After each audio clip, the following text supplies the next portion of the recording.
కేటీఆర్ గారు, మీరు నిన్న జగదీశ్వర్ రెడ్డి గారు ఏదైతే స్పీకర్ అయినటువంటి ప్రసాద్ గారి మీద చేసినటువంటి వ్యాఖ్యలను ఈరోజు తప్పుపడుతూ తీసుకున్నటువంటి సస్పెన్షన్ నిర్ణయాన్ని ఎత్తివేసిన దాకా నేను ఆమరణ నిరాహార దీక్ష చేస్తా అని చెప్పడం చాలా విడ్డూరంగా ఉంది.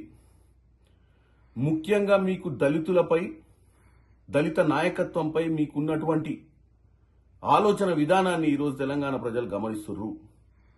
ఈరోజు మా స్పీకర్ ప్రసాద్ గారినే కాదు, మీ ప్రభుత్వం గతంలో కానీ మీ పార్టీ కానీ ఏ రోజు కూడా దళితులకు విలువనీయని పరిస్థితి ఉంది. ఉద్యమం నుంచి మొదలు పెడితే మొట్టమొదటి తెలంగాణ ముఖ్యమంత్రి దళితుడు అయితడే అని చెప్పి ఉద్యమం చేసినటువంటి మీ నాయన మీ కుటుంబ పాలన తప్ప దళితులకు ఏ రోజు కూడా పెద్దపీట వేయలేదు. మాత్రము ఆ రోజు రాజయ్యను డిప్యూటీ సీఎం చేసి పట్టుమని 4 దినాలు కాకముందే ఏదో అలిగేషన్స్ ఉన్నాయని తీసేసి ఈ రోజు వరకు ఆ అలిగేషన్స్ ఏందో కూడా చెప్పలేదు దళిత సమాజానికి. ఆ తర్వాత మీరు ఎన్నో సార్లు దళితులను అవమానించిన సందర్భాలు కూడా ఉన్నాయి.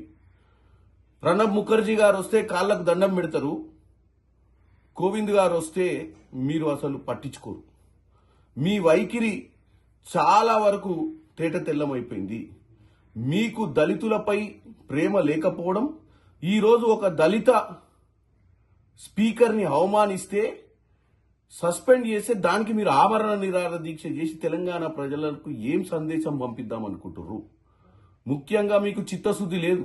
మీకు చిత్తశుద్ధి ఉంటే వాస్తవంగా మీరు స్పీకర్ చైర్కి ఇవ్వాల్సినటువంటి మర్యాద మీకంటే ఎక్కువ ఎవరికి తెలియద్దు. ఎందుకంటే ఈ రాష్ట్రము ఆవిర్భవించిన తర్వాత 10 సంవత్సరాలు పాలించిన మీకు స్పీకర్ అంటే ఏందో, స్పీకర్ కుర్చీకున్న విలువేందో తెలవాల్సిన అవసరం ఉంది. కాబట్టి కేటీఆర్ గారు రాజకీయాలే కాదు, ఇలాంటి వ్యాఖ్యలు చేసి ఇలాంటి రెచ్చగొట్టే ధోరణిలో మీరు ఏదైతే అసెంబ్లీని స్తంభింపజేయాలని, అసెంబ్లీ దగ్గర మీరు పోయి ఆమరణ నిరాహార దీక్ష చేయాలన్న పిచ్చి ఆలోచనలు మానుకోవాలని కోరుకుంటున్నా. మీరు దళితున్నే అవమానించి మళ్ళీ వెళ్లి అంబేద్కర్ స్టాచ్యూ దగ్గర కూర్చోవడం ఇంకా అది విడ్డూరం. మీకు అంబేద్కర్ రాసిన రాజ్యాంగం గాని, అంబేద్కర్ రాసినటువంటి దళితులకు మంచి జరగాలని, దళితుల నాయకత్వాన్ని బలపరచాలన్న ఒక ఆలోచన లేని మీరు మరీ అంబేద్కర్ గారి దగ్గరికే పోయి మీ నిరసన ప్రకటించడాన్ని చూస్తుంటే హాస్యాస్పదంగా ఉందని తెలియజేస్తున్నాను.